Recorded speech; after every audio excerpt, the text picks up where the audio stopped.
Assalamualaikum warahmatullahi wabarakatuh. Nama saya Fitriani, MPM 17310700, kelas Ekonomi Pagi A Manajemen Pemasaran.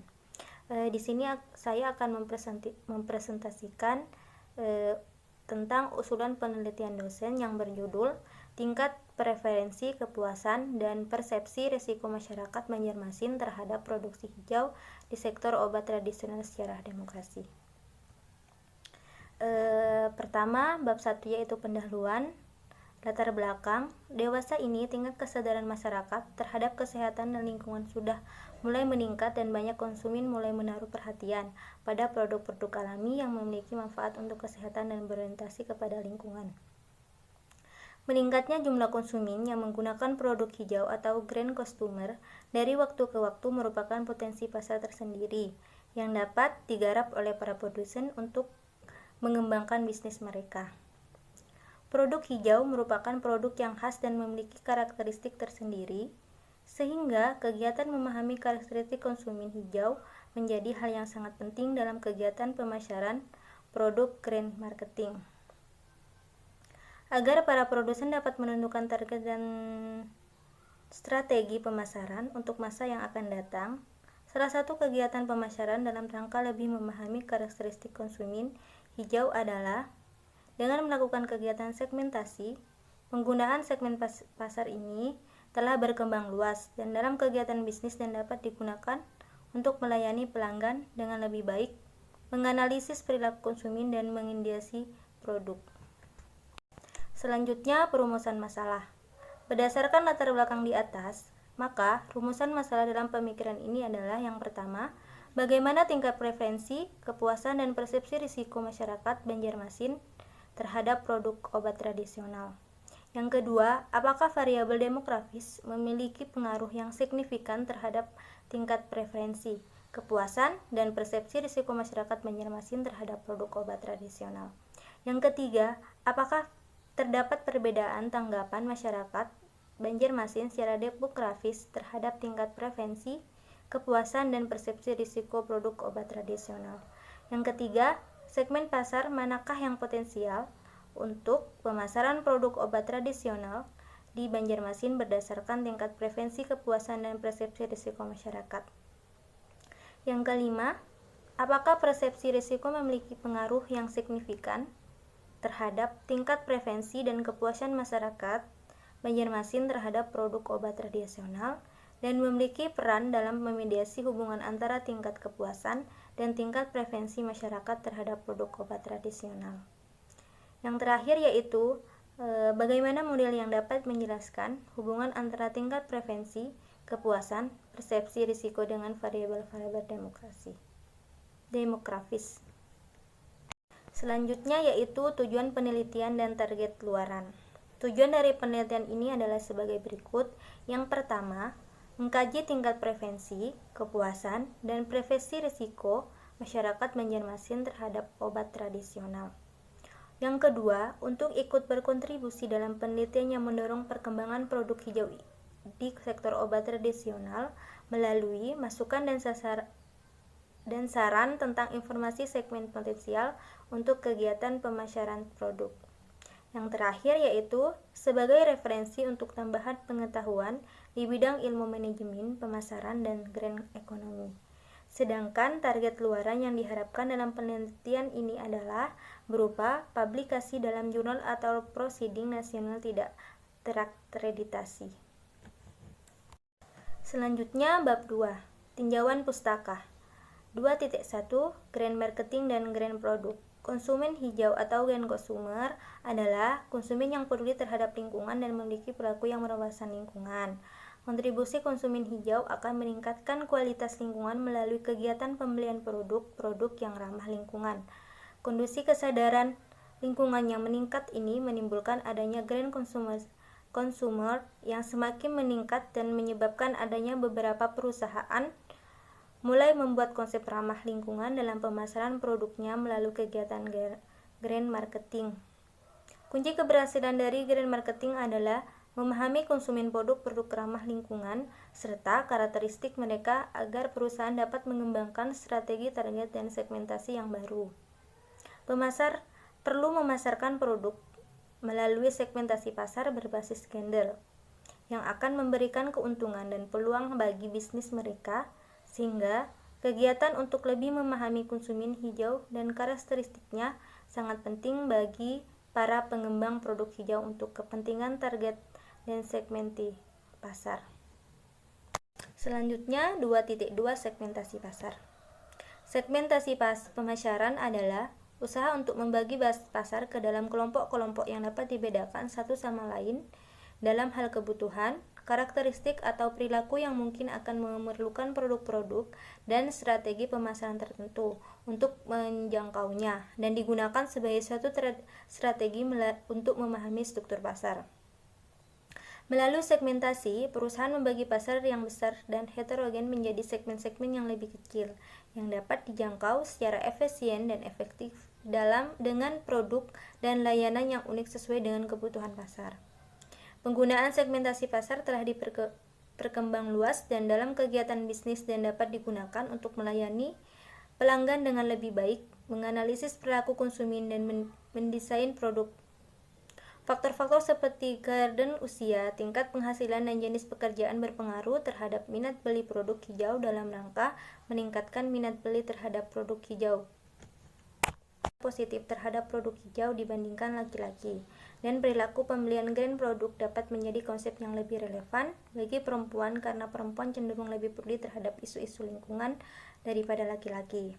Faktor usia. Perilaku pembelian kelompok usia antara 18 hingga 24 tahun cenderung kurang menggunakan informasi yang terkandung dalam suatu produk untuk melakukan pembelian, sedangkan kelompok umur 25 tahun hingga 44 tahun secara signifikan menunjukkan bahwa informasi pada suatu produk sangat mempengaruhi perilaku mereka dalam melakukan pembelian. Sedangkan Garnida menjelaskan profil konsumen makanan organik yang secara signifikan berpengaruh terhadap penerimaan makanan organik adalah wanita berumur 25-40 tahun. Hal ini masih sesuai dengan hasil temuan KOC dan Ceylan yang menyatakan bahwa kesadaran konsumen akan organisasi yang mengawasi perusahaan terkait dengan sehat memiliki oleh kelompok umur 20 tahun hingga 50 tahun. Faktor jenis pekerjaan. Konsumen yang memiliki jenis pekerjaan tertentu pada umumnya mengkonsumsi barang-barang tertentu yang berbeda dengan konsumen dengan jenis pekerjaan lainnya. Faktor tingkat pendapatan. Tingkat pendapatan secara signifikan berpengaruh positif terhadap minat beli produk hijau dan merupakan variabel yang paling dominan dalam mempengaruhi keputusan pilihan produk hijau. Faktor tingkat pendidikan.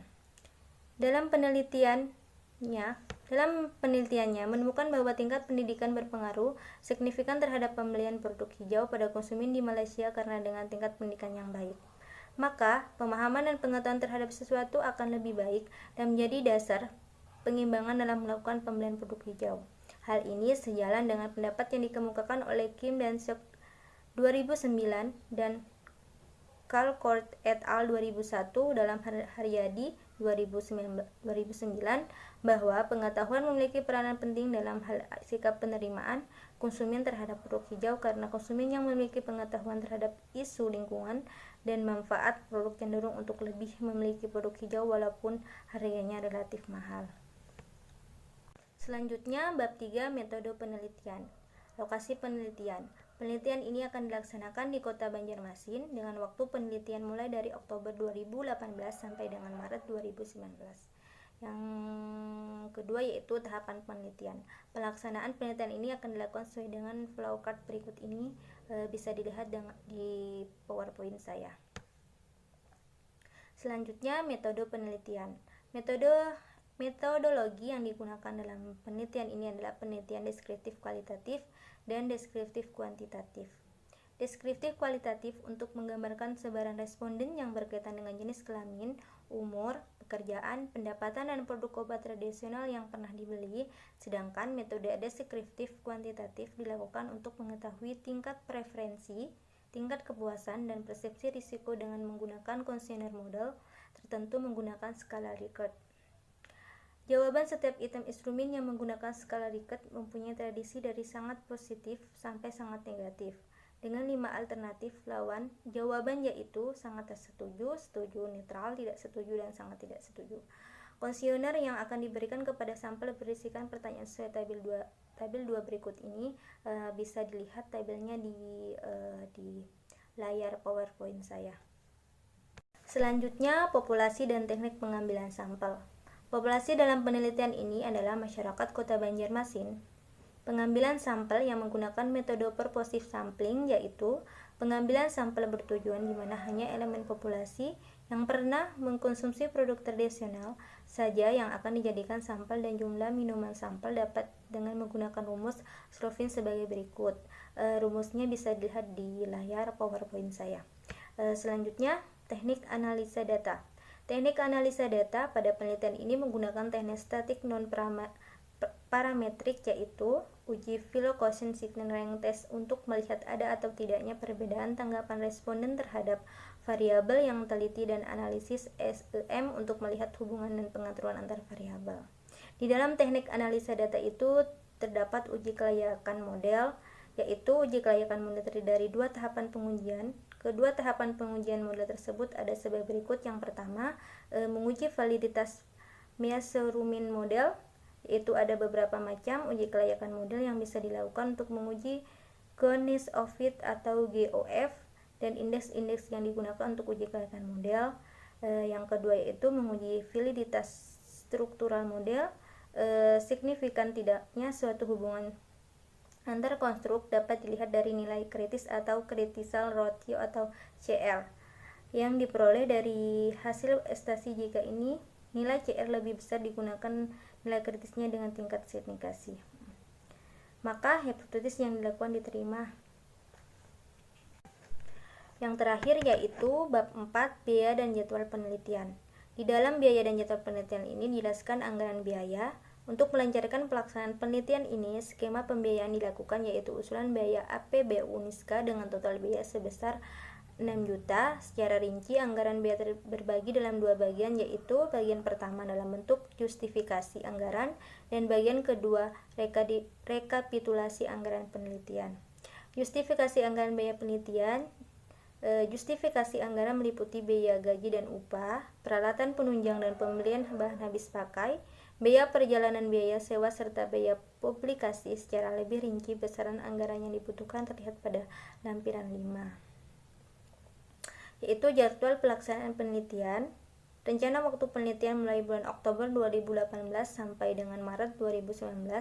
Tahapan pelaksanaan penelitian meliputi: yang pertama, pelaksanaan persiapan penelitian, yang kedua, pelaksanaan pra-penelitian, yang ketiga, sosialisasi dan penetapan pelaksanaan, yang keempat, pengadaan alat dan bahan penelitian, yang kelima, pelaksanaan studi perpustakaan, yang keenam, pengambilan data laporan,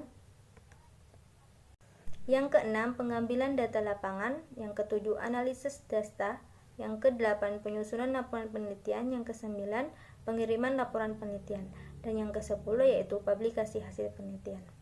Sekian presentasi dari saya, kurang lebihnya mohon maaf. Assalamualaikum warahmatullahi wabarakatuh.